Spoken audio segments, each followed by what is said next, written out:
Absolute heartbreaker for your Seattle Seahawks, falling at home to the hated San Francisco 49ers 17-13. Instant reaction pod on Seahawks Today. I'm your host, Will Ortner, and I need your one-word reaction about what you felt like happened in this game. Right now, I don't even have words to say. Honestly, it's unbelievable. It's unfathomable. There's so many words that I can't even pronounce that I want to say right now. The room is silent because this Seattle Seahawks team should not have lost this game. You did everything you needed to do to win.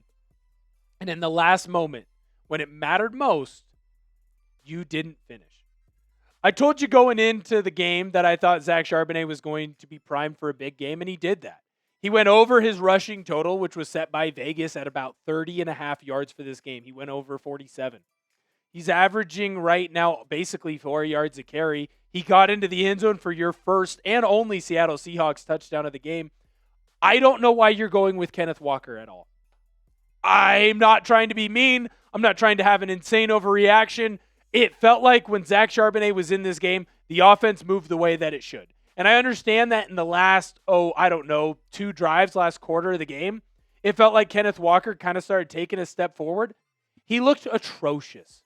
I was the one who came up banging on the table. Hey, you need to have a 2 running back system. I'm wrong. What I saw from Zach Charbonnet today was a number 1 running back in the NFL. I understand that sometimes there's some luck involved. Did the 49ers have a good call against Kenneth Walker? Did they have a bad call against Zach Charbonnet? Zach Charbonnet looked like a starting running back in the NFL. Kenneth Walker did not look like that. Zach Charbonnet should be your number 1 running back on this team. Thank goodness he got that first touchdown just like I predicted. I want to talk about Sam Darnold right now because I think a lot of people would make it easy to blame him. His stat line isn't great. No touchdowns. He also didn't have an interception. A lot of people are going to blame him for that fumble. That fumble's not really on him. You can talk about, hey, you should have had better pocket awareness. You should have moved up in the pocket. Should have held on to the football better. You had Kenneth Walker a little bit earlier. Maybe you should have gotten rid of the ball quicker. Have that hand ready to go. Have that throw ready to go because you are in the red zone, so everything speeds up. But at the end of the day, that's on Abe Lucas, the guy you just gave a contract extension to. A guy that, frankly, I still think it's a good contract signing. But you gave him that money to take on the Nick Bosas of the world. I understand that Nick Bosa is a top edge rusher in the NFL. You paid him that money to stop him, and he didn't stop him. Sam Darnold was fine. He was fine. He wasn't great. He wasn't bad. I'm worried about Cooper Kupp. He had, 1 catch in this game? If Sam Darnold wasn't throwing the ball to Jaxon Smith-Njigba, balls weren't being caught. Some of that's on Sam Darnold. Some of that's on the other receivers. Cooper Kupp, you got to step up, man. You're a future Hall of Famer. How do you only have 2 catches? How is that possible? When I look at the defensive side of the ball, there's a lot of things that I really freaking liked. Leonard Williams was unbelievable. 7 tackles for a defensive lineman, especially an interior defensive lineman, is insane. He was playing in the backfield of the 49ers all game long. He could not be stopped in this one. And the few times that the 49ers got smart enough to run the other way, guess who came in and made big plays? Byron Murphy. I was very impressed with how he played. I thought he played well. I thought he played at a high level. 6 tackles from a nose guard. That doesn't happen. That just doesn't happen. I understand in the second half that they started moving the ball on you. I don't blame the defense for that. The defense was out on the field for 15 more minutes. Maybe 14. My math might be slightly off. But almost 15 more minutes than what your offense was on the field for.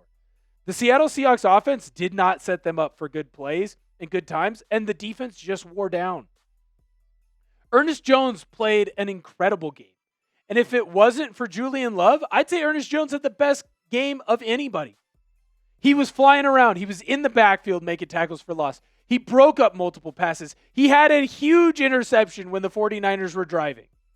Huge. He would be my get the game ball player if it wasn't for Julian Love. That's how well Julian Love played in this game. When you have a player like Ernest Jones that has an interception and multiple pass breakups at the linebacker spot, and I still say that Julian Love played better, You might be thinking to yourself, well, how did Julian Love play lever? Julian Love led the team in tackles in this game. Julian Love had multiple tackles in the backfield. I know it says one, he was a part of more. He blocked a field goal when you needed it most. There wasn't a play where Julian Love wasn't around. I know he didn't get an interception. It felt like he got to multiple pass breakups. He was the one when you needed a big play, he made it. Except for on the final drive. But it wasn't Julian Love who made the mistake. It was Riq Woolen. And I'm instant reacting right now. It's the heat of the moment. It's not fair. Is it over? Are we done with Riq Woolen? I understand that he's a freak athletically. I understand that his size you cannot teach. I understand that his speed you cannot teach. You know what I can teach a corner to do? I can teach a corner to run with his receiver and not stop and watch the ball. That's Little League baseball. When you are coaching a Little League baseball player, a fifth grader, my cousin is one of those, you know what his coaches tell him? Run and then look for the ball. Don't run while you look for the ball. You will slow down, and that's what happened on the Ricky Pearsall catch on the sideline. And then, instead of making up for it, he tries to make the interception. I get it. I see what he's doing. Hey, third down, I intercept the ball here. Game over. Seahawks win. Yay, strike up the marching band. But you play to the ball. You don't fade back for that interception. You play through the man, through the ball. The 49ers guy did that. Josh Jobe did it when he got the interception. I don't know how bad Nicky Minwari's ankle is going to be. We didn't really get a chance to see him. But in my eyes right now, if Nicky Minwari's healthy, he better be the nickel.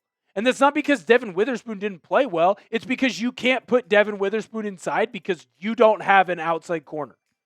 Going into this game, I would have told you that Devin Witherspoon has to go in for Josh Jobe, if that's the decision you make. I'm telling you right now, Devin Witherspoon should not go in for Josh Jobe. Devin Witherspoon should go in for Riq Woolen. Riq Woolen lost that game for Seattle. It's not fair for me to blame one person individually. But I'm doing it right now. How in the world do you let both of those plays happen on that final drive? You are not ready for prime time. It's not a fair overreaction. I get it. The fair's in August and it's September now. I'm sorry that I'm blaming him. I'm sorry that Josh Jobe isn't getting the love and attention that he deserves. I'm sorry that we don't have an instant reaction here where I'm talking about how great Zach Charbonnet looked. I'm sorry that I'm not talking about Josh Jobe coming up and making an interception, a great play, knocking the ball down, getting tackles in the backfield. I'm sorry that I'm not talking about Tyrese Knight making an incredible comeback from his injury and not missing a beat. I want to talk more about Derek Hall getting into the backfield and getting a sack. I want to talk more about Jaxon Smith-Njigba. Dude was all over the place. He was your only receiver. He had over half of the catches. Half. You completed 16 balls in this game. He had 9. Where was everybody else? Where was the rest of this team? You had flashes. I'm not ready to throw the bathwater out with the baby or baby out with the bathwater, whatever the saying is. I'm not ready to say that this Seahawks team is done. I still think you're a playoff team. Frankly, I think you went toe-to-toe with the team that will go into the playoffs and will do well in the playoffs. But you went in against a 49ers team that is going to be at their weakest. They lost George Kittle in like the first quarter. And you weren't able to come away with a win. You showed flashes of good things, but 3 or 4 players did not show flashes at all. Sucks. I hope this isn't the game like last year where the Rams beat you in Lumen Field and that cost you a shot at the playoffs. I have a worry that it will.